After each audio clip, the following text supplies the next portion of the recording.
Amen. So I want to ask a question about J'aimerais Zoom poser une question à participants. nos participants If you can sur just Jeune. write the Pourriez-vous answer in écrire the la chat. réponse de la conversation? Give me a Donnez-moi une date. date. Where are Où we in sommes-nous dans Millwright l'histoire history? millérite?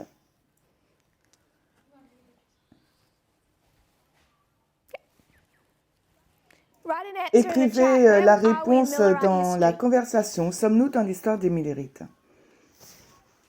1845, 1844, 1846. 1846.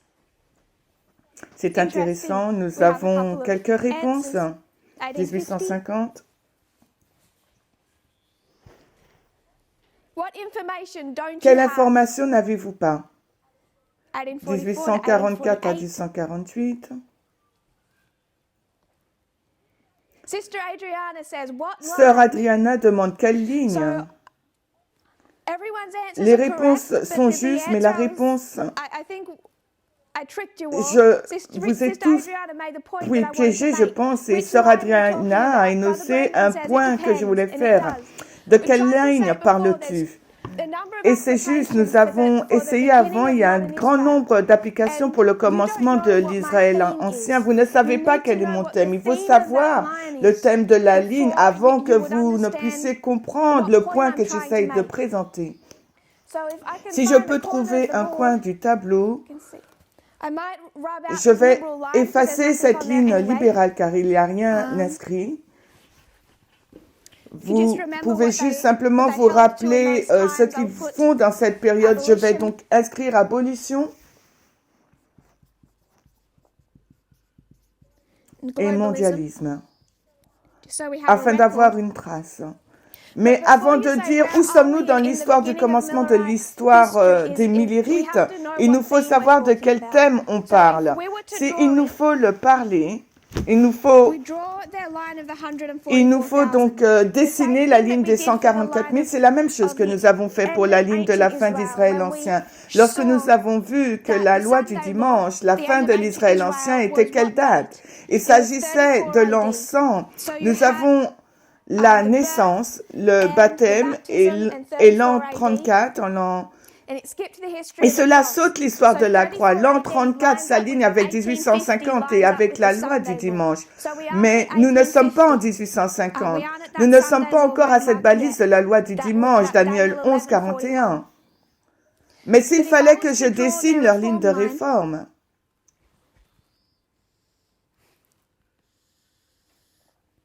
je vais étendre cette portion. Nous aurons eu 1798, 1840, 1850, 1861, 1863. Il s'agit de la ligne principale.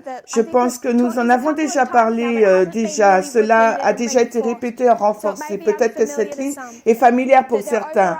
Il y a une ligne générale qui commence bien sûr en 1798, 1840, 1850. Elle la balise de la loi du dimanche. 1861 est la fin du temps de grâce. L'entrée dans le temps de trouble et le temps de trouble. Et pour eux, quelle histoire? La guerre civile. Ensuite, nous pouvons faire une fractale de cette histoire et elle nous fera commencer en dessous et nous pouvons voir qu'il existe. Il existe un autre groupe, les millérites. Les millérites qui sont appelés hors des églises protestantes. Il s'agit du premier groupe appelé. En 1850, ils vont apporter l'évangile au monde. Mais en 1798, ce premier groupe est appelé et nous avons donc Miller, Leach, Samuel Snow, etc.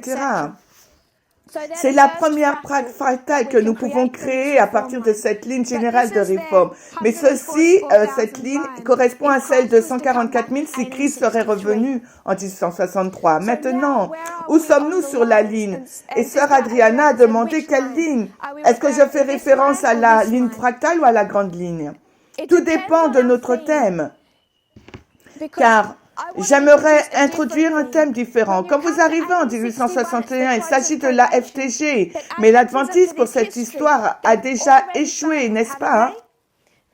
Avant 1861, la fin du temps de grâce, Ils ont déjà commis leur histoire, leur erreur sous le second ange. Ils ont déjà été dispersés, ils ont déjà rejeté le temps et les 2520, la clé qui déverrouille le temps.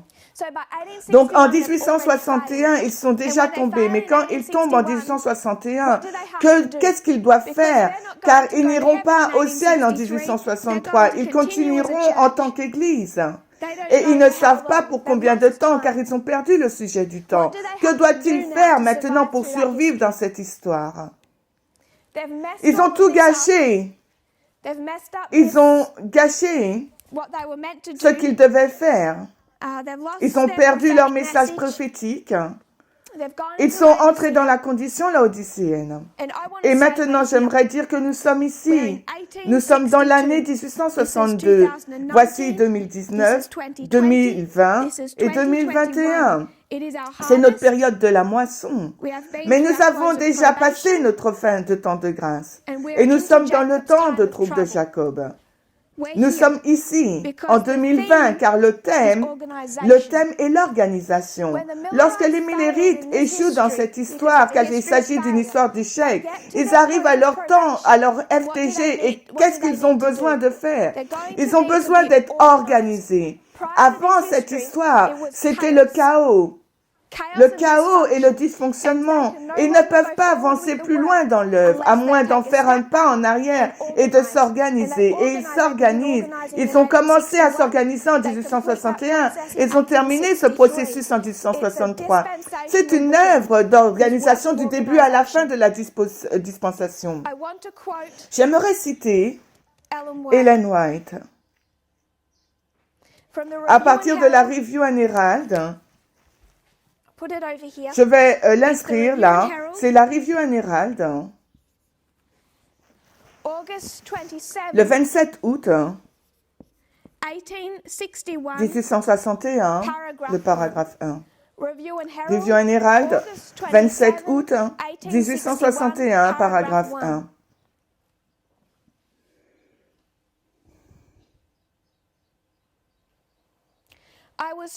Il m'a été montré que certains craignent de devenir Babylone s'ils s'organisent. Mais les églises du centre de New York ont été de parfaite Babylone, la confusion. Et maintenant, à moins que les églises ne soient organisées de manière à pouvoir exécuter et faire respecter l'ordre, elles n'ont rien à espérer pour l'avenir.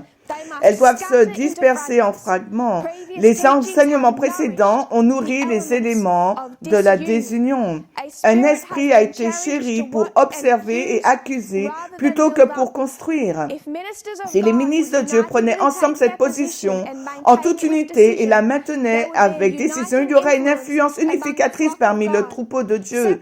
La barre de séparation serait brisée en morceaux. Les cœurs couleraient ensemble et s'uniraient comme deux gouttes d'eau. Qu'est-ce qu'il est demandé pour l'union des cœurs? L'organisation. Lorsque nous retournons dans l'histoire de la fin d'Israël ancien, où sommes-nous sur cette ligne? En tant que prêtres, en tant que disciples, nous approchons de l'expérience de la chambre haute.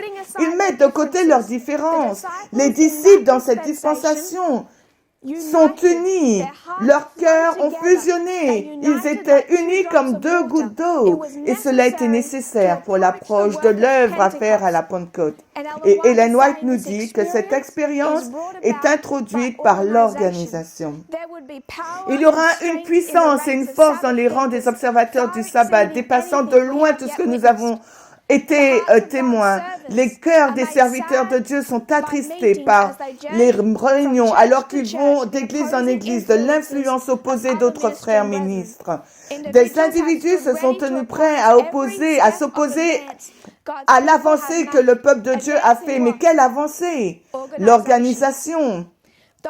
Ceux qui ont osé s'aventurer ont le cœur attristé par ce manque d'union, d'action de la part de leurs compagnons. Et on vit dans des temps de trouble.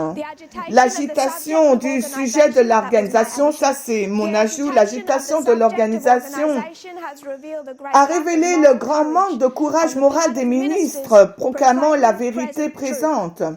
Ceux qui étaient convaincus que l'organisation est une bonne chose ont échoué à se lever avec audace et à la défendre. Ils ont dit seulement à quelques-uns qu'ils étaient favorables à l'organisation. Est-ce que Dieu exigeait d'eux seulement cela? Non, il était mécontent de leur manque d'action, de leur silence. Ils craignaient d'être blâmés, ils craignaient l'opposition. Ils observaient en général les frères pour voir comment battaient leur pouls avant de se tenir debout pour défendre avec courage ce qu'ils croyaient être juste. Le peuple attendait que la voix de leur ministre préféré dans la vérité, et parce qu'il ne pouvait entendre aucune réponse en sa faveur, il a décidé, le peuple, que le sujet de l'organisation était une mauvaise chose. Ainsi, l'influence de certains des ministres a été contre ce sujet alors qu'ils professaient être favorables. Ils avaient peur de leur influence.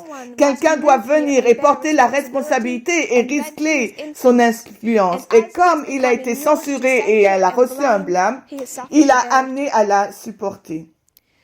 Ceux qui fuient leur responsabilité finiront par la perdre. Le temps où les ministres doivent se tenir ensemble est celui où la bataille est la plus dure.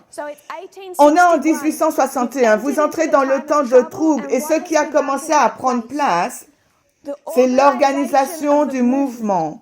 Vous pouvez le voir dans la ligne de Christ.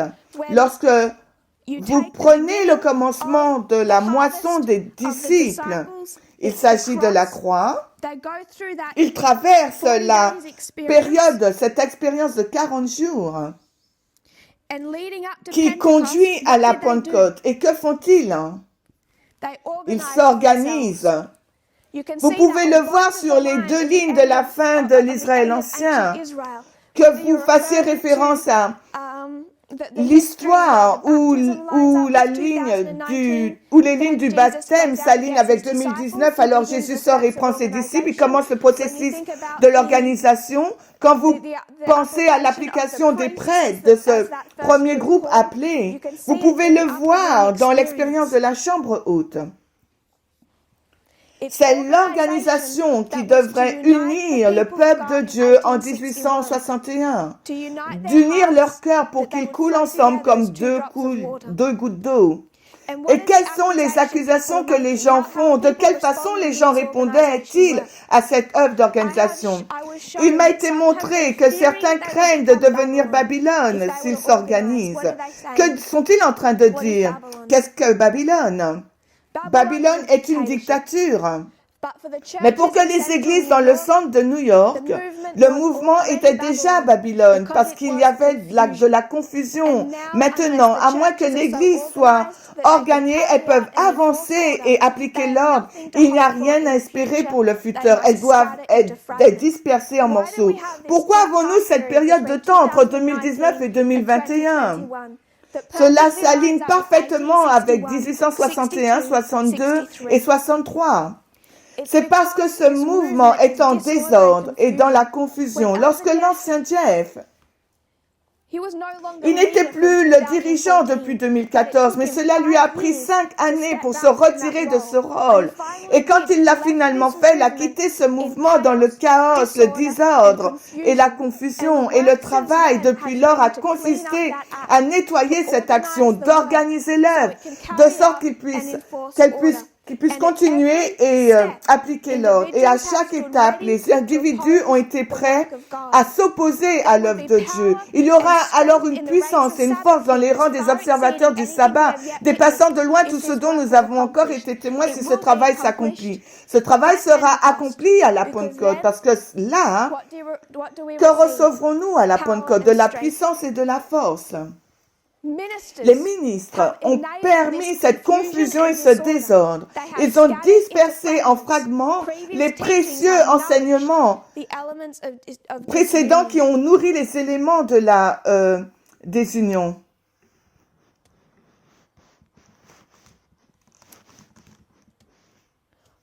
Ce que nous faisons dans cette période de temps, alors que nous sommes verrouillés par le coronavirus, c'est organiser ce mouvement et régler le désordre et le chaos, mais l'opposition est grande. C'était ainsi avant, nous savons que c'est le cas maintenant. C'était le cas entre 61 et 63. Ils firent face à une grande opposition et c'est la même condition dans laquelle se trouve le mouvement aujourd'hui. J'aimerais vous ramener dans la review générale du 12 octobre 1905. Le 12 octobre 1905, elle regarde en arrière, elle retourne dans les années 61 et 63. Le paragraphe 12, elle retourne en 1861. Non, il s'agit des paragraphes 15 et 16. Review générale 12 octobre 1905. Elle parle de l'œuvre en 1861. Elle dit, pourtant le sentiment contre l'organisation était très fort parmi notre peuple. Le mouvement en général, les adventistes en général qui s'étaient retirés des églises de différentes dénominations sous l'appel du message du second ange à sortir de Babylone s'opposaient à l'organisation. Le sentiment parmi les membres de ce mouvement qui avait été appelé à sortir de l'adventisme apostat conservateur sous l'appel du second ange dans l'histoire de leur pluie la pluie de l'arrière-saison s'oppose grandement à l'œuvre de l'organisation. Et beaucoup d'adventisme craignaient que l'organisation de l'Église ne nous condamne. Nous avons cherché le Seigneur avec une prière sincère afin de comprendre sa volonté. La lumière nous a été donnée par son esprit, qu'il doit y avoir de l'ordre et une discipline rigoureuse dans l'Église. Cette organisation était essentielle. Le système et l'ordre se manifestent dans toutes les œuvres de Dieu dans tout l'univers. L'ordre est la loi du ciel et devrait être la loi parmi le peuple de Dieu sur la terre. L'ordre et la loi se trouvent au ciel, il y a de l'ordre et la loi dans le mouvement sur terre. Nous avons eu beaucoup de mal à nous organiser, bien que le Seigneur ait donné des témoignages successifs sur ce point. Ligne après ligne sur ce point, mais l'opposition était forte et il fallait la rencontrer encore et encore. Mais nous savions que le Seigneur Dieu d'Israël nous guidait et qu'il nous guidait par sa providence. Nous nous sommes engagés dans le travail de l'organisation et une grande prospérité marquée a assisté ce mouvement dans son avancement. Lisez attentivement ces choses par rapport à ce qu'elle dit sur cette expérience et appliquez-la à la nôtre. Ce sujet d'organisation dans cette période de temps. Si Christ était vraiment revenu en 63, s'il n'avait pas échoué, aurait-il reçu une instruction de la part de Dieu pour s'organiser? Quel aurait été le point dans cette période de temps de troupe de Jacob? Il y aurait eu 2 ou 3 années de guerre brutale, de guerre civile et c'est tout. Puis il irait au ciel, il n'y avait aucun besoin pour que son mouvement s'organise. Le sujet de l'organisation est pour notre application et non pas pour une application de Daniel 12:1 jusqu'à la deuxième venue. C'est l'organisation est pour notre temps de trouble. Vous pouvez le voir dans l'histoire des disciples, les 2 dispensations que nous appliquons dans la nôtre à partir de ces lignes nous démontrent que l'organisation est en cours dans cette période et qu'elle était nécessaire pour la Pentecôte. Elle a uni le cœur des disciples. Il n'y aura pas de vagues de sentiments qui viennent dans ce mouvement, qui nous prépare pour Panium, afin de faire notre travail. La préparation passe une bonne organisation du mouvement. J'aimerais combiner ces pensées avec d'autres pensées en lien avec ce sujet. Dans chaque dispensation,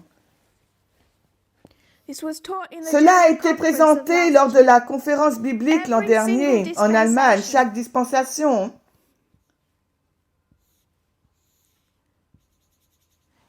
fait face à un test en 2 parties. L'un est un message et l'autre est le fait de reconnaître et d'accepter la direction.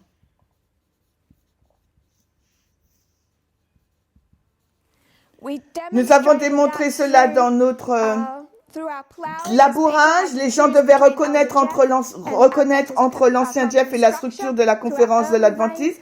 Dans notre première pluie, quand ils devaient identifier l'ancien Jeff et Pass of the Just. Dans la pluie de l'arrière-saison, quand les gens devaient identifier entre l'ancien Parmenter et moi-même et futur for America. Le test de l'organisation et de la direction se passe dans chaque dispensation de ce mouvement. le labourage, la première pluie, la pluie de l'arrière-saison et la moisson.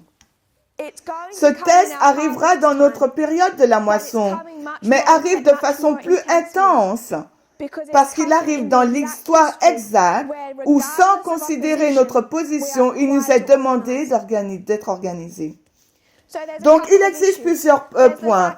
Le fait que nous devons nous organiser et nous basons sur la compréhension des lignes par rapport au désordre et au chaos. Ces lignes démontrent le besoin d'être organisé. Elles montrent également l'opposition qui arrive avec cette organisation. Elles montrent que ce sera un test. Il y a un autre élément ou d'autres, mais un élément spécifique qui rend cette chose si difficile pour nous, l'organisation. Je vais citer à partir d'Uriah Smith. Je pense que vous avez tous ces références. Je vais les effacer.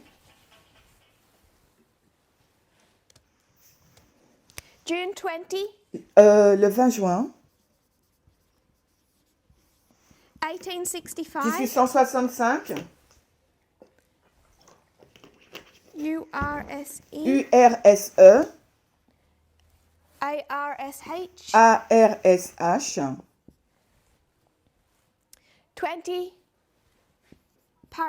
20, paragraphe 11. 1865 est centré autour de l'argument de l'esclavage que je vous rappelle être la discussion au sujet de l'égalité. La condition des hommes noirs dans le Sud est actuellement dans l'incertitude la plus totale. La proclamation d'émancipation a été publiée, la guerre civile a pris fin, le Nord a gagné. Et ce qu'elle dit, c'est la condition des Noirs du Sud, les esclaves libérés sont dans l'incertitude. Peut-il tenir le titre de propriété de terre? Personne ne le sait. Peut-il protéger sa femme, le Noir? Personne ne le sait. Peut-il témoigner au tribunal? Personne ne le sait. Aucun de ses droits naturels ou civils ne lui sont assurés. Les hommes blancs de chaque État du Sud ont revendiqué le droit de régler toutes ces questions. La législature du Tennessee vient d'adopter une loi concernant les esclaves libérés. Est-ce qu'ils promulguent les lois concernant les blancs libres? Tout ce qui concerne les Noirs doit être régulé par les hommes blancs. Par conséquent, le blanc a perdu la guerre civile. Mais aux États-Unis, il y aura donc un autre président favorable à l'esclavage. Ces États du Sud reprennent leurs droits parce que maintenant, ils vont argumenter au sujet des droits des esclaves libres. Et cela est dicté par le Sud, par les États du Sud. Que font ces Blancs quand ils reconstruisent sans l'esclavage? L'un d'entre eux nous a dit franchement en se vantant auprès d'un homme en provenance du Nord que les esclavagistes auraient pourtant le produit des fruits de la victoire. Le Sud peut perdre, mais il déclare que nous obtiendrons le fruit de la victoire. Nous avons été vaincus sur le champ de la bataille, mais nous aurons encore notre récompense de la victoire. Ils s'uniront, il dit, avec l'ancien parti démocrate quand le dernier congrès de la présidence de Johnson arrivera. Et ensuite, ils montreront aux hommes de l'Union au Nord qui avaient vraiment été fouettés en cette heure tardive de la guerre, que la race noire sera maintenue pratiquement dans l'état de serre, attachée au sol. La première admission d'un État sécessionniste sans suffrage noir réglerait toute la question et ensuite l'esclavage existera en réalité mais non de nom. C'est similaire à notre idolâtrie. L'idolâtrie existe en réalité mais pas de nom. Vous ne pouvez pas pointer à un esclave aux États-Unis aujourd'hui. Mais cette mentalité est toujours présente et a continué tout le long de la même façon que vous ne pouvez pas pointer à un veau d'or. Mais cette idolâtrie a continué tout le long. Le Nord aurait été pratiquement conquis. Chaque goutte de sang aurait été versée et chaque dollar versé en vain. La menace a déjà été. La reconstruction se fera l'hiver prochain sur une base anti-noire en dépit de toute opposition. Ce sera la grande question de la prochaine session du Congrès. Ce printemps, M. Summer a dit à M. Lincoln, la Louisiane doit être reconstruite sur la base de la déclaration d'indépendance. Et Lincoln a hésité, n'a pas répondu. Il n'était pas un si bonhomme. Monsieur Sumner a dit, Monsieur le Président, si vous la reconstruisez sur une autre base, comptez sur moi comme un opposant. C'est la véritable position que tout ami d'une union permanente et d'une liberté permanente doit adopter et maintenir fermement. Il vaut mieux que Grant, le général du Nord, se soumette à Lee, le général du Sud, que le président se soumette à la Caroline du Nord ou en Louisiane et annule tous les sacrifices, toutes les pertes et les souffrances de cette terrible lutte. Quel est le point? C'est le commencement de la reconstruction. Et qu'est-ce qu'il peut déjà voir se passer en 1865? Qui a gagné la guerre? Ce n'est pas si simple en disant le Nord. Le Sud se vante déjà. Attendez de voir qui a réellement gagné la guerre. Quand ces États sudistes auront le retour de leur droit d'État, vous pouvez voir ce qu'ils ont fait avec ce concept de liberté. Et c'est toute l'histoire. Et elle est facilement accessible et a été discutée dans le mouvement. Donc j'aimerais que nous considérions une chose. Nous essaierions de relier ces points dans un instant.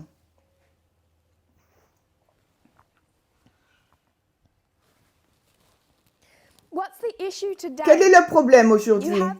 Vous avez cette séparation entre le mondialisme et l'unilatéralisme. Les personnes se sont opposées à l'ONU. Ce côté, la mondialise, pour dire que la mondialisation est une menace, est opposée à l'ONU, donc elle est opposée à la dictature. J'aimerais décrire à quoi cela ressemble. Nous avons l'ONU. Et qu'avons-nous en dessous? Nous avons tous ces pays individuels. Nous pouvons avoir la Russie. Peut-être que vous aurez le Japon, l'Arabie Saoudite et les États-Unis. Aujourd'hui, nous avons dans le monde deux factions, ceux qui soutiennent cet ordre et ceux qui s'opposent à cet ordre. Ceux qui disent que la menace et le mondialisme sont opposés à cette direction de l'ONU. Car que fait-elle?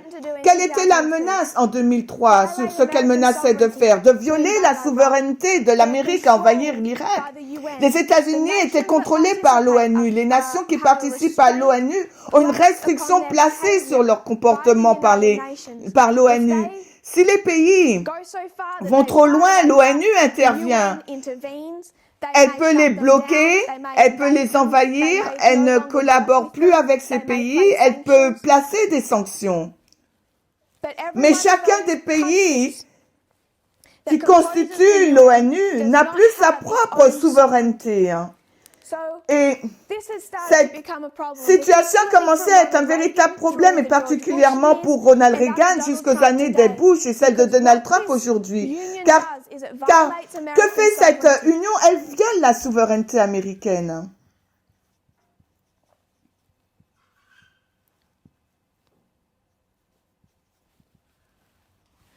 Elle viole la souveraineté américaine car les États-Unis sont contrôlés par une organisation qui est au-dessus d'eux. Si nous allons dans la Ligue des Nations, quel est le problème? Il s'agissait de la même chose. Si vous aurez cette Ligue des Nations, elle aurait été une violation de l'unilatéralisme et de la souveraineté américaine. Et en ayant cette union, nous ne pouvons pas avoir les États-Unis agissant d'une façon unilatérale. En raison de cela, les protestants y sont opposés. Et cela a créé une séparation au sein même du protestantisme. Ce que j'aimerais que nous voyions, et que nous avons la même chose dans l'histoire de la guerre civile. Nous avons un gouvernement fédéral. Parmenter l'a déjà enseigné auparavant. Je suis quasiment sûre qu'il l'a fait. Je ne me souviens plus exactement où, mais l'ancien Parmenter a enseigné assez récemment que quand nous regardons à cette ligne, l'alpha, le commencement de l'Israël moderne, Ce temps de trouble, à quel degré était-il mondial? Cette loi du dimanche 1850, à quel degré était-elle mondiale? Elle n'était pas mondiale. Il s'agissait d'une fractale de ce que nous voyons qui est devenu plus mondial aujourd'hui. Cette histoire est condensée, centrée sur les États-Unis. Nulle part en Inde ou en Arabie Saoudite ou en Pologne qui en 1850 a publié un acte anti-fugitif. Ce n'est pas mondial. Tout est centré sur les États-Unis. Cette guerre civile, ce temps de trouble est centré sur les États-Unis. Il ne s'agit pas d'une pandémie mondiale. Au contraire, il s'agit d'un problème centré aux États-Unis. Tout ce que nous voyons mondialement de nos jours, si nous retournons dans cette histoire, Alpha était centralisé. Et cela a des implications sur ce que je suis en train de dire maintenant. Si c'était centralisé, alors sur quoi l'argument portera-t-il? La discussion portera sur l'organisation des États-Unis. Est-ce que l'ONU était le gouvernement fédéral? C'était le gouvernement général qui contrôlait le comportement des États et sous lequel vous avez les États. Vous avez l'Alabama, Arkansas, le Texas. Et quel est donc le problème de ces États? Le gouvernement fédéral les contrôle. Combien de libertés ont ces États? Si c'était un bon président sous un gouvernement Lincoln, pas tant que cela, et ces États le voyaient arriver. Alors, qu'ont-ils commencé de faire? Ils ont commencé à lutter. Ce que nous avons dans le mouvement est la même structure. Nous avons une direction générale.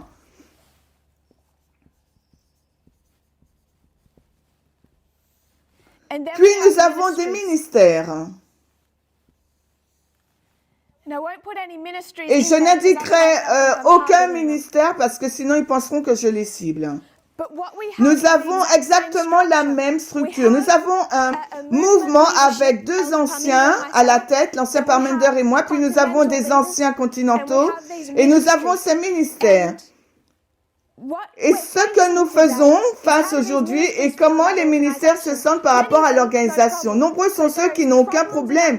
Mais il existe des problèmes dans notre mouvement aujourd'hui. Quand nous commençons à trouver une redéfinition, pas simplement du libéralisme et du conservatisme, mais des mots liberté et liberté religieuse.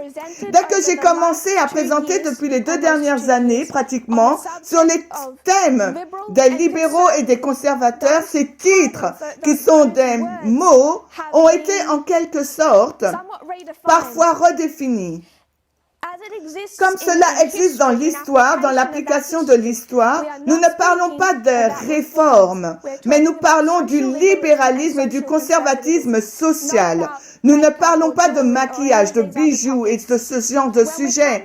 Lorsque nous parlons de liberté religieuse, le point est que quand ceux-ci seront redéfinis, quel côté conteste au sujet de la liberté religieuse? Le plus souvent, quel côté? C'est ce côté-là, le côté conservatisme. Ce n'est pas le bon côté qui discute constamment sur le fait qu'il doit y avoir, qu'ils doivent avoir leur liberté, qu'ils doivent avoir leur liberté religieuse. Quand on arrive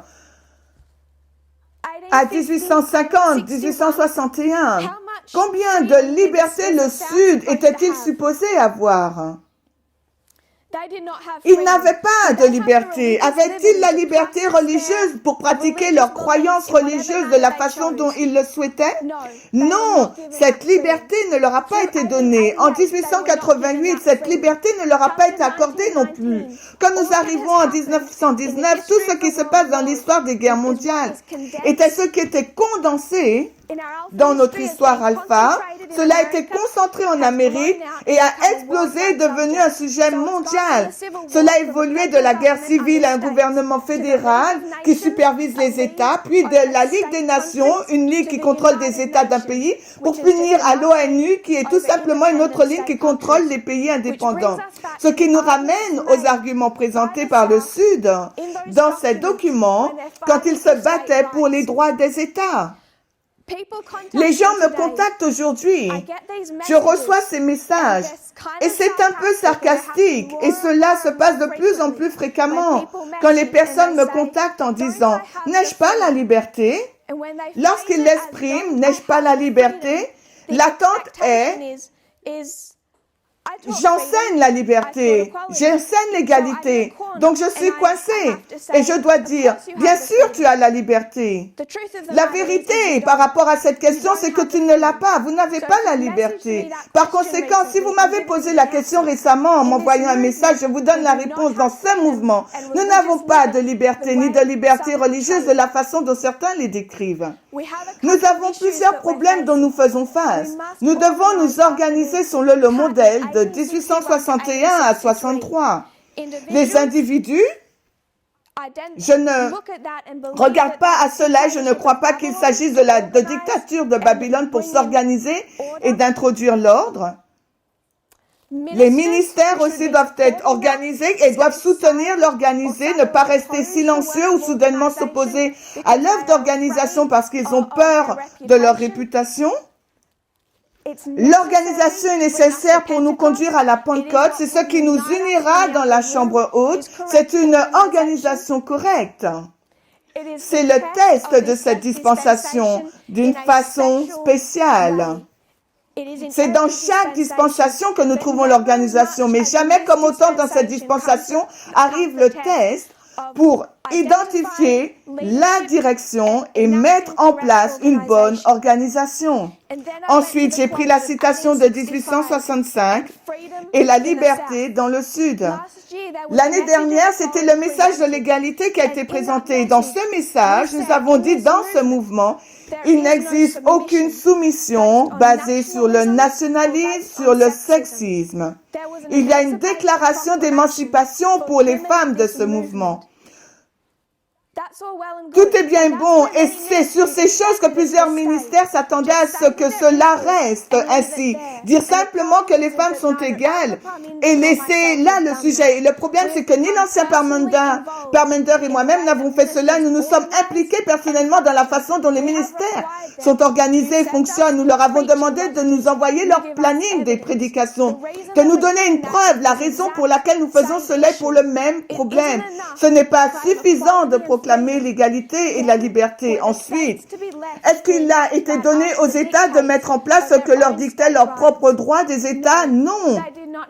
Ils n'avaient ni la liberté religieuse pour le faire. Ils ne l'ont pas eu en 1865, ils ne l'ont pas eu en 1919, ils ne l'ont pas eu en 2003. Cette déclaration au sujet de la liberté religieuse et de la liberté est mal utilisée dans le mouvement de nos jours de la même façon qu'elle a été mal utilisée dans la droite chrétienne, souvent par ceux qui proclament, qui sont dans les forums et qui insistent, disant que leur liberté religieuse ne doit pas être violée. Ces personnes ne réalisent pas qu'elles se battent pour leur version du libéralisme.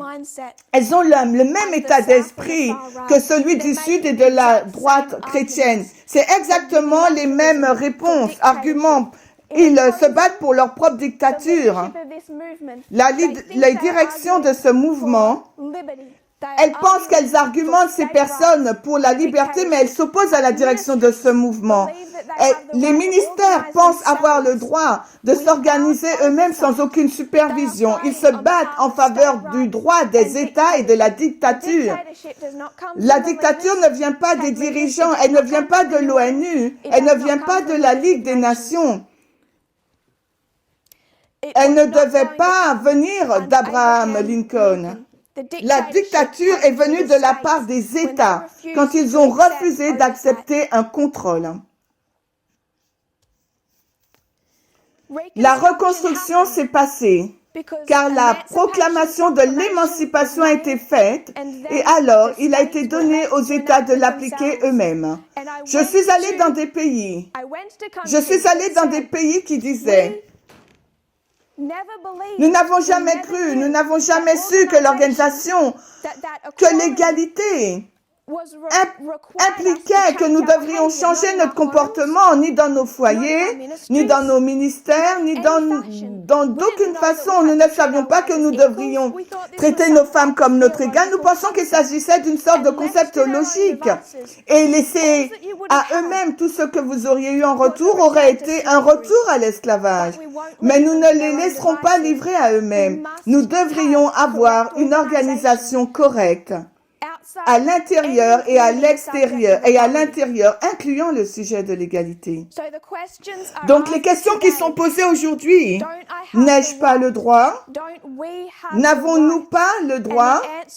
Et la réponse est non, vous n'avez pas le droit, vous n'avez pas de liberté si vous voulez faire partie de ce royaume. Si les gens veulent se départir de cette union, ils peuvent le faire, mais identifier comme le tel qu'il est réellement et l'argument fait de la part de cette soi-disant liberté se bat de la part du droit des États.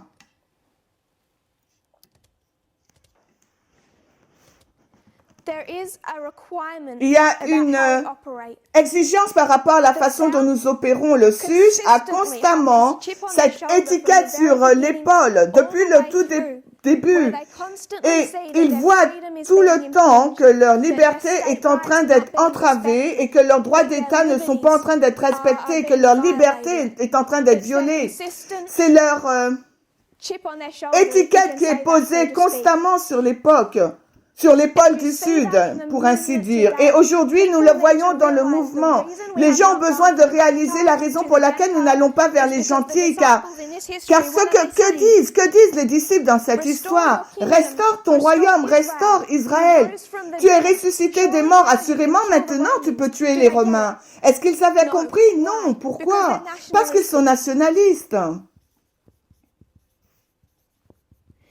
La question du racisme est beaucoup plus grande que la question de noir ou de blanc. La question du racisme a été canalisée par cette perspective étroite pour ne voir que la question de noir ou de blanc et une égalité raciale aux États-Unis aujourd'hui. Il est correct de faire cela.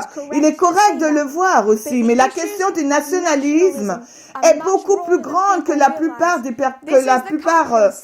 personnes ne le réalisent. C'est le pays qui dit, tu viens du Kenya, tu es un bigot et tu ne peux pas me dire ce que je dois faire. Tu ne peux pas me dire comment me comporter. Tu ne peux pas me suggérer que je fais quelque chose de mal. Tu viens d'Australie, tu es un colonialiste. Ne viens pas dans mon État. Ne viens pas en Ouganda ou au Soudan du Sud ou en Afrique pour me dire que je ne peux pas payer une dot. Nous sommes un État indépendant. Nous avons le droit de faire notre propre version de l'esclavage. Et que répond le gouvernement? Les deux leaders? Non, tu n'as pas le droit. Non, tu n'as pas le droit en tant que ministère ou individu de pratiquer quelque chose qui va à l'encontre de la conscience de ce mouvement. Comme cette division a lieu, car l'organisation provoquera un criblage, car c'est le cas dans chaque dispensation, au témoignage de 2 ou 3, nous en avons 3. Il y aura donc un criblage dans cette dispensation. Nous devons correctement identifier quand nous utilisons le mot liberté. Débattons-nous pour une liberté correcte ou pour une liberté personnelle du droit des États? Les personnes argumentent pour la liberté. La liberté dans le contexte de ce message qui enseigne contre le racisme et le sexisme, et pourtant ils argumentent encore pour la liberté d'une perspective nationaliste ou leur propre culture, leur propre nation, que ce soit une nation, culture européenne, américaine, australienne, qu'importe d'où elles viennent, ils ont le droit d'être conduits par elle. Et ceux qui empiètent sur le travail dans leur propre domaine empiètent sur leurs droits des États. C'est bien, mais il faut qu'ils comprennent l'argument qu'ils utilisent, car il ne s'agit pas de l'argument pour l'abolition ni pour le mondialisme. C'est cette liberté, c'est cette version de liberté religieuse conservatrice et cette version du droit des États. Cela n'a que peu d'importance sur ce qu'ils pensent au sujet des vœux, au sujet des réformes, sur tous ces sujets différents, peu importe s'ils argumentent sur les forums, sur les sujets en lien avec la communauté LGBT.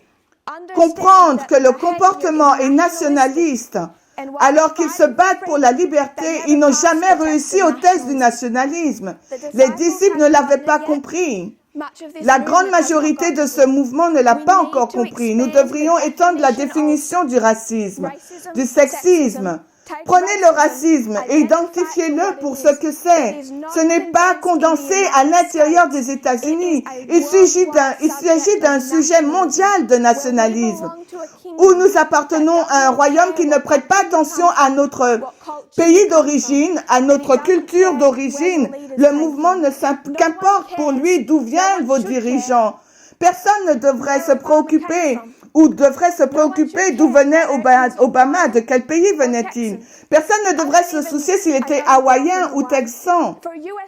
Je sais qu'il a grandi en Hawaï, mais un président américain, vous n'identifiez pas de quel État il vient, parce que les présidents ne représentent pas leur État, mais ils représentent toute l'Union. Donc nous n'avons pas une crise dans ce mouvement aujourd'hui. Ce n'est pas parce que je dis que c'est terrible en ce moment. Je fais ces déclarations parce que les lignes le disent. Aussi, nous devons également nous organiser. Beaucoup de personnes croient que cette organisation est Babylone, mais Babylone est une dictature.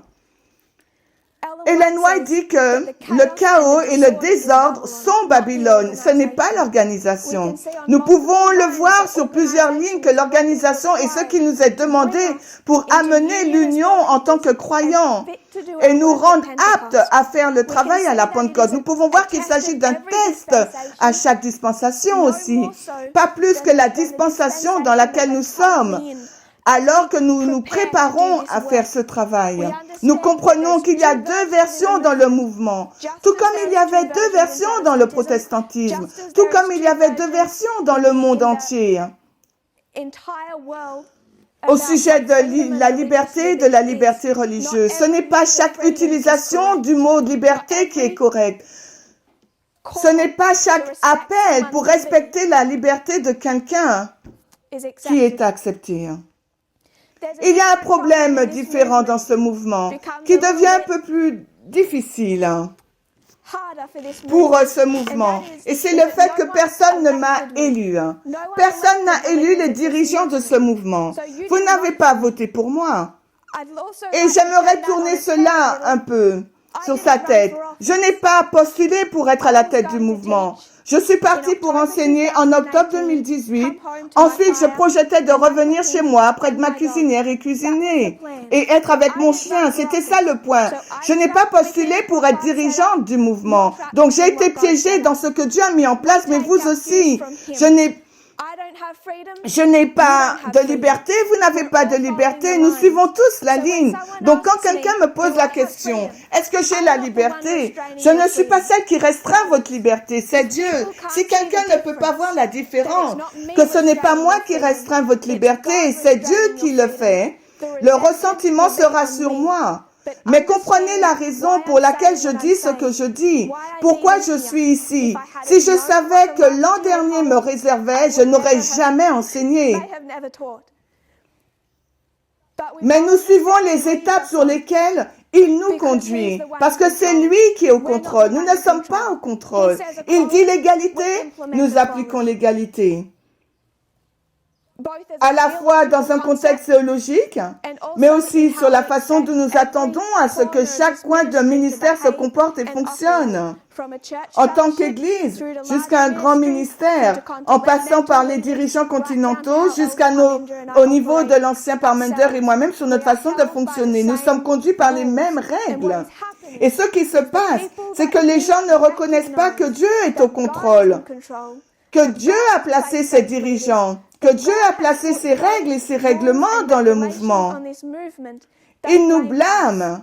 Et quand quelqu'un leur dit qu'en fait les dirigeants vous disent que vous n'avez pas la liberté, comment sont-ils appelés? Des bigots. Mais souvenez-vous, ils ne se battent pas contre moi. Ils se battent contre un message que je ne contrôle pas. Vous pouvez être esclave avec moi ou vous pouvez partir. Je suis ces lignes.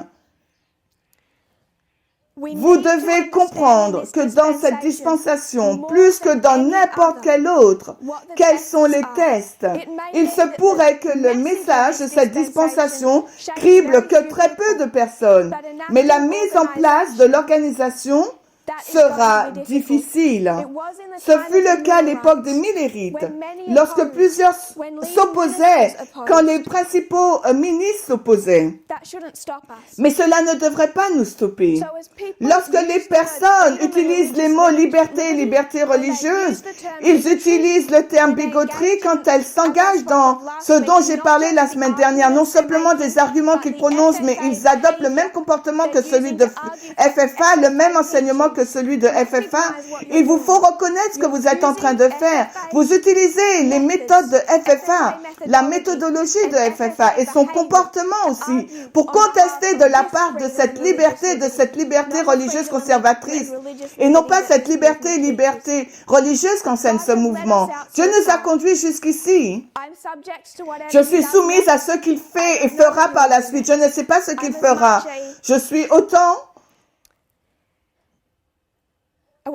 Je voulais dire victime, mais ce n'est pas ce que je dois dire. Je dois suivre tout comme les autres. Il nous a conduits aussi loin pour une raison. Nous avons besoin de comprendre.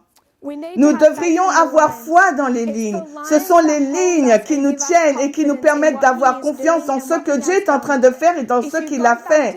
Si nous retournons vers ces lignes, nous comprenons pourquoi nous sommes à cet endroit.